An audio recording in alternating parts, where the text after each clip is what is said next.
کہ ہم لوگوں نے پورے رمضان میں جتنی عبادتیں، ریاضتیں، مشقتیں اور روزے رکھے، محنت، ریاضت اور بھوک پیاس برداشت کر کے اللہ کا جو قرب حاصل کیا ہوتا ہے، وہ اس میں سے میرا خیال ہے کہ آدھے سے زیادہ تو چاند رات کو ضائع ہو جاتا ہے اور باقی اگلے دن عید والے دن ضائع ہو جاتا ہے۔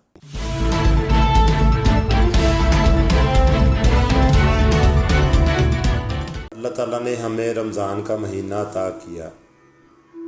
اور اللہ تعالیٰ کے خاص فضل و کرم سے یہ مہینہ گزرنے والا ہے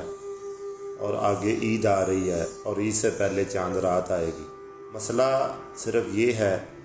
کہ ہم لوگوں نے پورے رمضان میں جتنی عبادتیں، ریاضتیں، مشقتیں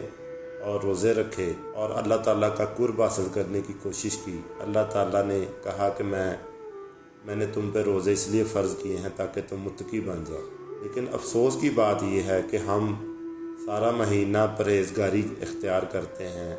روزے رکھتے ہیں، نمازیں پڑھتے ہیں، نیکیاں کرتے ہیں، تراویح پڑھتے ہیں، اور کسی حد تک ہم پر مذہب کا رنگ بھی چڑھ جاتا ہے، کچھ ایمان کا لیول بھی بلند ہوتا ہے، انسان دل میں ایمان کی حرارت بھی محسوس کرنی شروع کر دیتا ہے۔ لیکن دو مواقع کے اوپر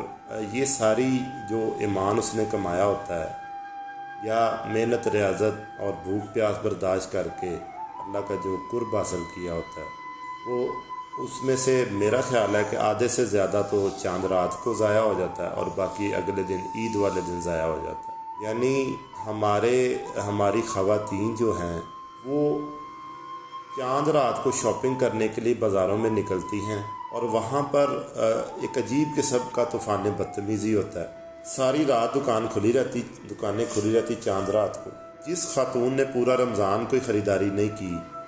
اس نے اپنے اوپر فرض سمجھا ہوتا ہے کہ میں نے چاند رات والے دن ضرور خریداری کرنی ہے، اور بازاروں میں اتنا رش ہوتا ہے کہ دل دھرنے کی جگہ نہیں ہوتی، اور اسی چیز کا فائدہ اٹھاتے ہوئے کچھ من چلے قسم کے لوگ بھی بازاروں کا رخ کرتے ہیں،